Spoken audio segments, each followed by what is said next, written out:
Hi students, ಇವತ್ತು ನಾನು ನಿಮಗೆ ಬಸವಣ್ಣನವರ ಜೀವನ ದರ್ಶನದ ಮುಂದುವರೆದ ಭಾಗವನ್ನು ಮಾಡ್ತಾ ಇದ್ದೀನಿ. ನೋಡಿ, ಹಿಂದಿನ ತರಗತಿಯಲ್ಲಿ ಏನು ತಿಳ್ಕೊಂಡಿದ್ವಿ ಅಂತ ಹೇಳಿದರೆ, ಬಸವಣ್ಣನವರು ಬಿಜ್ಜಳನ ಆಸ್ಥಾನಕ್ಕೆ ಹೋಗಿ ಅಲ್ಲಿ ಭಂಡಾರಕ್ಕೆ ಮರಿ ಭಂಡಾರಿಯಾಗಿ ಸೇರ್ಕೋತಾರೆ. ಅವರಿಗೆ ವರ್ಷಕ್ಕೆ 101 ಹೊನ್ನು ನಿಗದಿಯಾಗತ್ತೆ. ಮುಂದೆ ಏನಾಗತ್ತೆ ಅನ್ನೋದನ್ನ ತಿಳ್ಕೊಳ್ಳೋಣ. ಮೊದಲಿಗೆ ನಾನು ಪಾಠವನ್ನು ಓದ್ತೀನಿ. ಕಾಲ ಗತಿಸಿತು.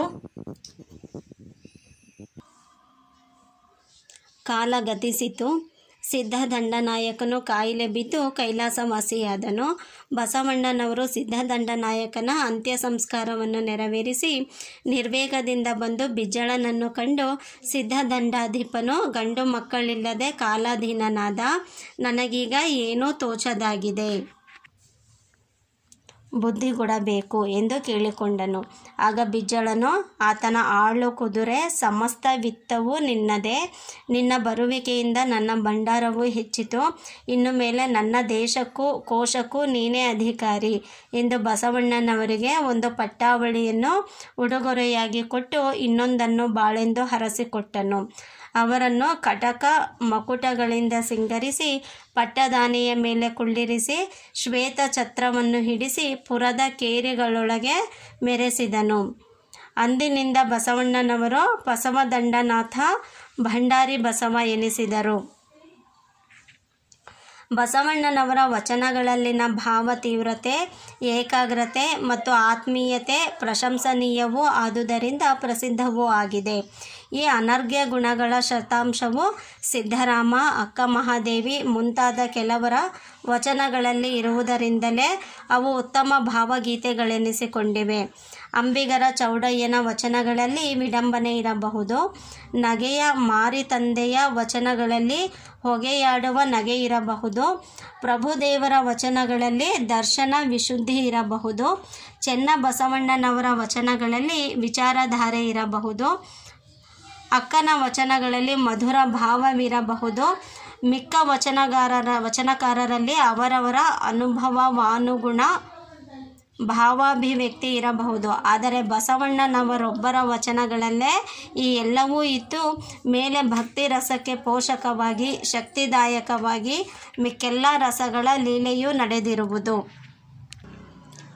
ಸಾಮಾಜಿಕ ಮತ್ತು ಮತೀಯ ಸಂಕುಚಿತ ಗಣನೆಯ ದುಷ್ಪರಿಣಾಮವಾಗಿ ಮಾನವ ಕುಲದಲ್ಲಿ ತಲೆದೋರುವ ಮೇಲು ಕೀಳೆಂಬ ವಿಂಗಡಣೆಯನ್ನು ಬಸವಣ್ಣನವರು ಮಾನ್ಯ ಮಾಡಲಿಲ್ಲ.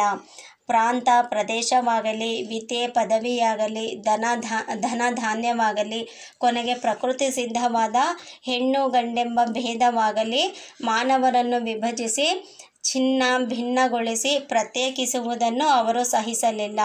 ಅದಕ್ಕೆ ಬದಲಾಗಿ ಜನರಲ್ಲಿ ಒಗ್ಗಟ್ಟನ್ನು, ಒಡನಾಟವನ್ನು, ಇವನ್ನು ಅಭಿವೃದ್ಧಿಗೊಳಿಸುವಂತಹ ಧರ್ಮವನ್ನು ಬೋಧಿಸಿದರು.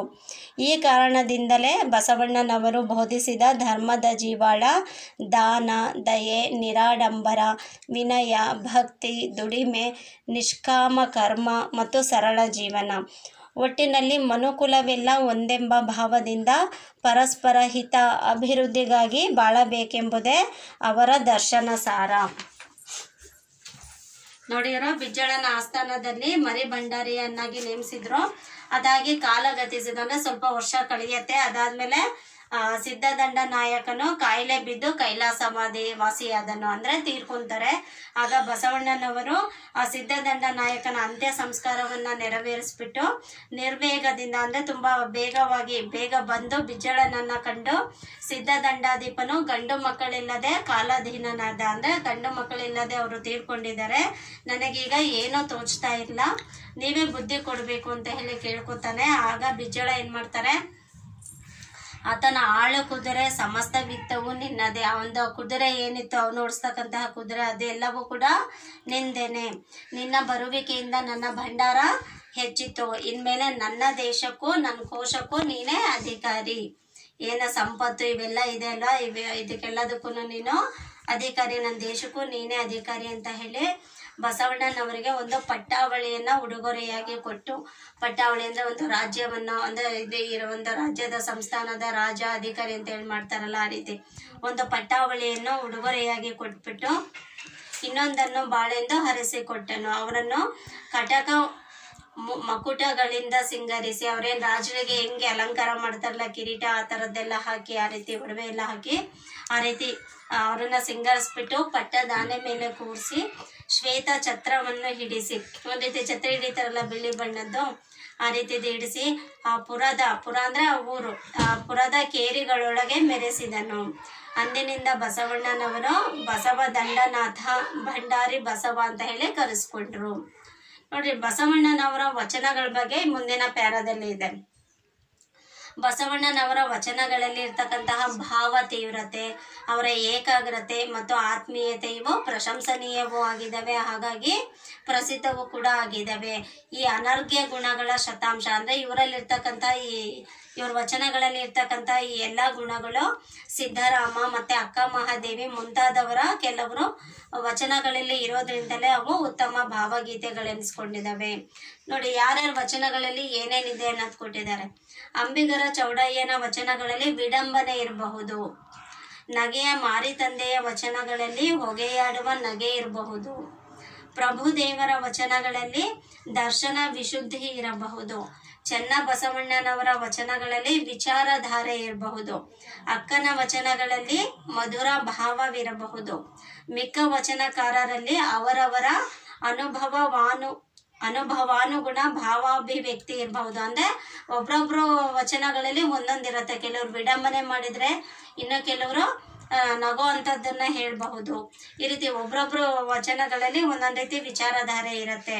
ಆದ್ರೆ ಬಸವಣ್ಣನವರ ಒಬ್ಬರ ವಚನಗಳಲ್ಲೇ ಈ ಎಲ್ಲವೂ ಇದ್ದು ಮೇಲೆ ಭಕ್ತಿ ರಸಕ್ಕೆ ಪೋಷಕನಾಗಿ ಶಕ್ತಿದಾಯಕವಾಗಿ ಮಿಕ್ಕೆಲ್ಲಾ ರಸಗಳ ಲೀಲೆಯೂ ನಡೆದಿರುವುದು. ಯಾವ್ಯಾವ ವಚನಕಾರರು ಏನೇನ್ ಬರ್ದಿದಾರಲ್ಲ, ಯಾವ್ಯಾವ ರೀತಿ ವಿಚಾರಧಾರೆಗಳನ್ನ ಮಾಡಿದಾರಲ್ಲ, ಅದಷ್ಟು ಅಂಶಗಳು ಯಾವ್ದ್ರಲ್ಲಿದೆ, ಬಸವಣ್ಣನವರ ವಚನಗಳಲ್ಲಿ ಇದೆ ನೋಡಿ. ಮತ್ತೆ ಈಗ ಇವರು ಸಮಾಜವನ್ನ ಯಾವ ರೀತಿ ನೋಡ್ತಾ ಇದ್ರು, ಇವ್ರ ಪ್ರಕಾರ ಧರ್ಮದ ಜೀವಾಳ ಯಾವುದು ಅನ್ನೋದನ್ನ ಮುಂದಿನ ಪ್ಯಾರಾದಲ್ಲಿ ಕೊಟ್ಟಿದ್ದಾರೆ.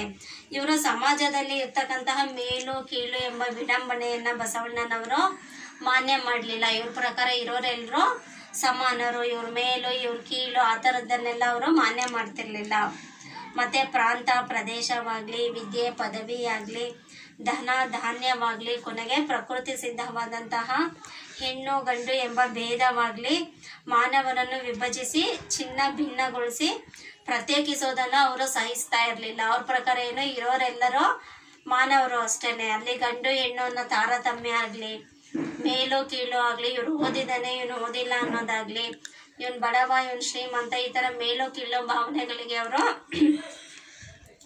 ಮಾನ್ಯತೆಯನ್ನ ಕೊಡ್ತಾ ಇರ್ಲಿಲ್ಲ. ಅದಕ್ ಬದಲಾಗಿ ಅವ್ರು ಏನ್ ಮಾಡ್ತಾ ಇದ್ರು, ಜನರಲ್ಲಿ ಒಗ್ಗಟ್ಟನ್ನ ಒಡನಾಟವನ್ನ ಅಭಿವೃದ್ಧಿಗೊಳಿಸ್ತಕ್ಕಂತಹ ಧರ್ಮವನ್ನ ಬೋಧಿಸಿದ್ರು. ಜನರಲ್ಲಿ ಒಗ್ಗಟ್ಟು ಮತ್ತೆ ಒಡನಾಟ, ಒಬ್ರಿಗೊಬ್ರು ಆಗ್ಬೇಕು ಅಂತದನ್ನ ಅವರು ಬೋಧಿಸಿದ್ರು, ಅಂತಹ ಧರ್ಮವನ್ನ.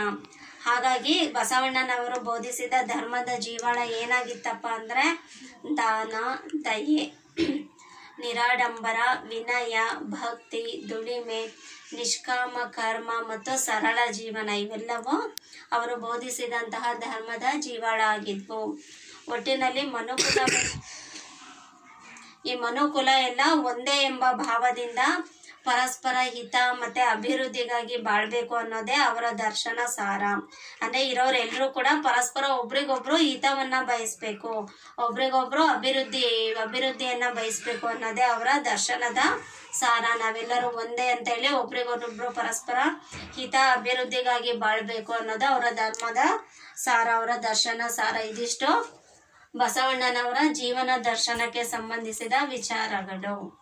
ಈ ಪಾಠಕ್ಕೆ ಸಂಬಂಧಿಸಿದಂತಹ ನೋಟ್ಸನ್ನು ನಾನು ವಾಟ್ಸಪ್ಪಲ್ಲಿ ಕಳಿಸ್ತೀನಿ, ನೀವು ಅದನ್ನು ಡೌನ್ಲೋಡ್ ಮಾಡಿ ಬರ್ಕೊಳ್ಳಿ.